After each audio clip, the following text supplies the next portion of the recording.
So Dave Brat just defeated Eric Cantor. The media story is the victory of independent populism over the Republican establishment, Webster. But the real story, Kyle and I think, here is the birth of a new strategy to install an austerity dictatorship. And we've been doing a lot of research before this on Ben Sasse, but it turns out that Sasse and Brat are like the same guy. Like twins. Amazing. Right. Tell us how. They're these supposed unknowns who, everyone's telling us, oh, no one saw this coming. They launched their campaigns from small-town religious colleges. They have this elite academic and professional background, and they do it with the support of the right-wing media. And as we'll talk about the religious. I'd like you to I think listeners have an idea about Sasse being the interface of the CIA, the FBI, and the Department of Justice. Now, the elite background on Brat, give us that. Do you want me to, Danielle? I don't know if I should run through he has it. Go right through it. Let's hear it. Okay. Well, I think what we're going to focus on today is his dangerous religious outlook. And Kyle, we'll give you the quick summary of Brat. Quick summary, one line, I think. Academically, he has an undergrad from Hope College, which is kind of like a Calvinist college in Holland, Michigan.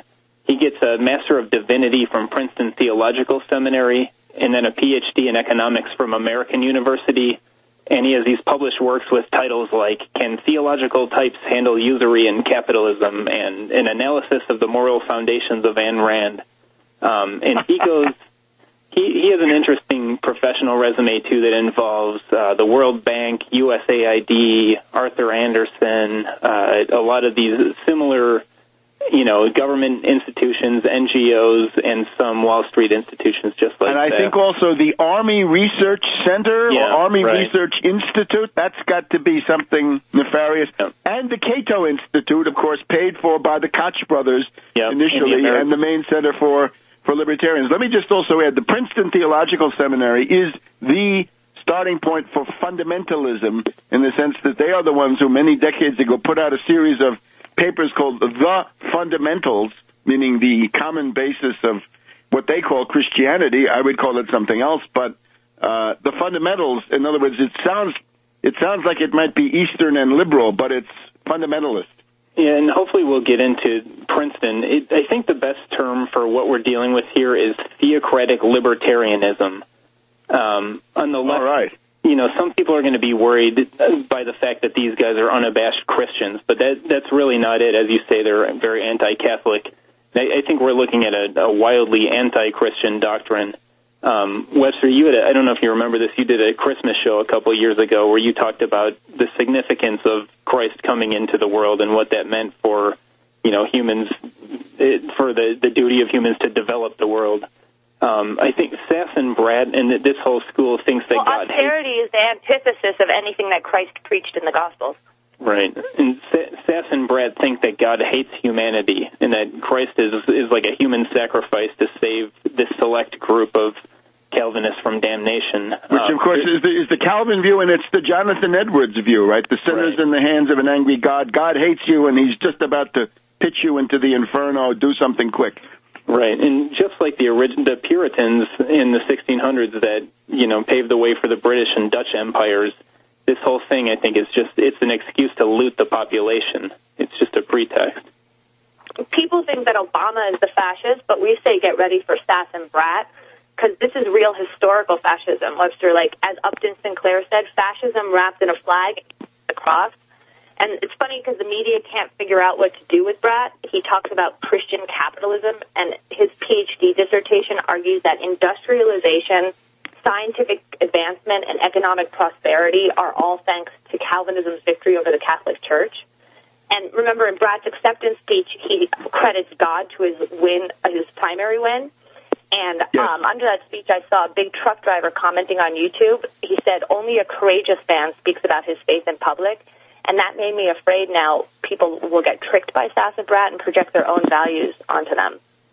And even the progressives are tricked. I saw John Nichols in The Nation was calling him an enemy of crony capitalism, and some are calling him the Republican Elizabeth Warren, and there are a lot of David and Goliath references being tossed around. That is, I think, because Brat in his campaigning did have things to say about Wall Street and banks. Can you fill us in on that? Yeah, but Brat and we'll have to have that in the next segment. The music is on, and we'll be right back on World Crisis Radio. Welcome back to World Crisis Radio. So we're looking at this strange coincidence that Ben Sasse in Nebraska and Brat in Virginia, the guy who just knocked off Eric Cantor, both of them have got this theocratic libertarian profile. Some adjectives applied to them. We hope to hear about Christian Reconstructionism or Dominionism. But the thing I think is important to focus on is that Brat mixed in a heavy dose of demagogy, anti-bank, anti-Wall Street. Tell us about it. Kyle just made reference to David and Goliath, and I just want to say real quick that Brat and Sasse are the Goliaths here. They owe their victories to the support of a right-wing media cabal funded by Wall Street through PACs and foundations. Like Glenn Beck does softball interviews with both Sasse and Brat right before the election because I want to say he's being paid millions of dollars to do it. And all these right-wing so-called populist hosts are in on it. Beck, Limbaugh, Hannity, Laura Ingraham, Mark Levin, both Sasse and Brat get feature stories in the National Review. There's no such treatment like in the primary for Shane Osborne in the primary in Nebraska, despite his support among the establishment. So the fix is in. A real outsider like our candidate Dan Burdorf doesn't have Sean Hannity and Mark Levin fawning over him and in love because we're not paying them to do it. And this is why Brat won. This is my case. That's why Brat won. It wasn't the $138,000. That wasn't the main issue. Brat didn't need a big war chest because he had big media, which is pay to play, like the Senate Conservatives Fund and Freedom Works and the Heritage Foundation pay Beck and Limbaugh millions annually for endorsements and for attack campaigns on people like Eric Cantor and for softball interviews with Brat and Sasse. You name it. So I just want to say that. Webster, on the issue of Brat attacking banks and attacking Wall Street, it's kind of the same profile that like a Rand Paul would have, where it's just more of a rhetorical opposition, but it's not like he has any sort of programmatic alternative to this.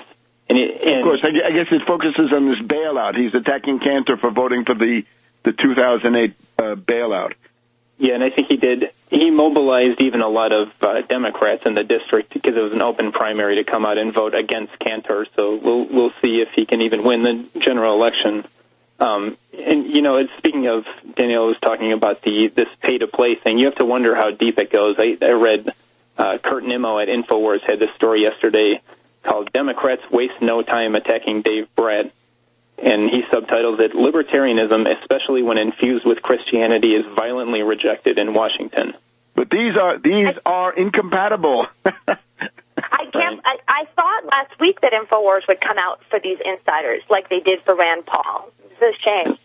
All right, but look, the question now is, in Nebraska, if Sasse is running on this, and maybe I think we're learning things about Sasse through Brat and vice versa.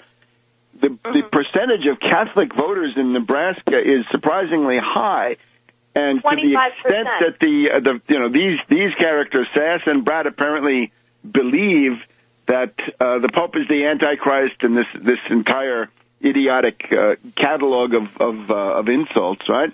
Isn't that going to create some problems there for Sasse? Well, and that's Sasse is a director of this thing called the Westminster Seminary in California that we can get to. Actually, comes out of the Princeton Theological Seminary, and their founding document is the Westminster Confession of Faith. This is from like 1643, where the Scottish Protestants are trying to reform the Church of England. One big part of this is this idea of double predestination, where they say, by the decree of God, some men and angels are predestinated unto everlasting life, and others foreordained to everlasting death. And it's kind of the idea being that no sins nor good works on your part can change your fate. It's all been pre-planned by God. But then you mentioned with the Catholics, the other quote in this, and remember that Sasse has to sign on to this document as a board member of the seminary. There's no other head of the... The Pope is the Antichrist. It says there's no other head of the church but the Lord Jesus Christ, nor can the Pope of Rome in any sense be head thereof, but is that Antichrist, that man of sin and son of perdition. This is a fundamental part of Calvinism. So the Republican senatorial candidate in Nebraska he's on record signing a declaration that the Pope is the Antichrist. Yes. Won't those voters be interested to hear that? Webster, exactly. Sasse is the director of this Westminster Theological Seminary, which is also connected to his Alliance of Confessing Evangelicals. So he signed a document stating that the Pope is the Antichrist. And 25% of the state, like I said, is Catholic. This goes back to they will be interested to hear that. They just need to be told. You talked about Christian Reconstructionism. This comes out of the Princeton Theological Seminary when this group of Orthodox Presbyterians just basically thinks that Princeton is too modern. And they found the Westminster Theological Seminary, which, Sasse is now involved with. One of the founders is this guy named Cornelius Van Til, who's a Dutch Calvinist. And the core idea of this guy, which gets taken up later, is that because God is perfect, any knowledge not derived from the Bible is quote, sinful, invalid nonsense. The question is, how do they combine Jesus with their new free market capitalism? I think the idea that they bring in is that the state itself is, because it's a product of human reason and human decision-making, is an affront to God. And, the idea gets popularized by this guy, R.J. Rushdoony, and people should Google this guy. He's pretty wild. And he combines Calvinism not just with Austrian economics, but gets into stuff like, he's an extreme racist. He talks about stoning homosexuals and disobedient children. He's a big proponent of homeschooling. Sasse is a proud Christian homeschooler. Well, and there's nothing wrong with that, but it's not, what do you suppose will happen to the public school system under his watch? Is the question.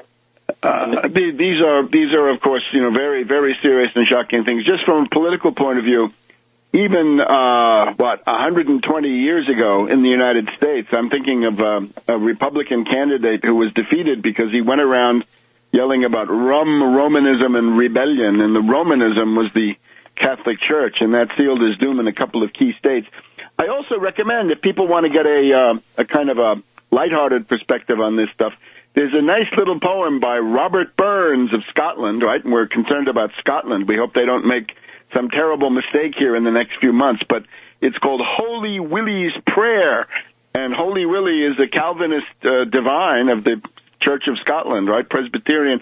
And he's saying, we know, God, that you damned all of us, or so many of us, all those eons ago without any input from us. So obviously this is irrational. This is the reduction of religion to absurdity. And those twin doctrines of absolute depravity and total predestination, they leave very little space for what a lot of people would consider to be Christianity. All right, I'm afraid we seem to be out of time already. You can contact me at taxwallstreetparty@gmail, danfornebraska.com. Thanks, Lester. That's right. We're making a permanent appeal to people go and help Dan to get the signatures, because we'll never be able to expose Sasse in particular if Dan Burdorf is not on that ballot. So help us with that.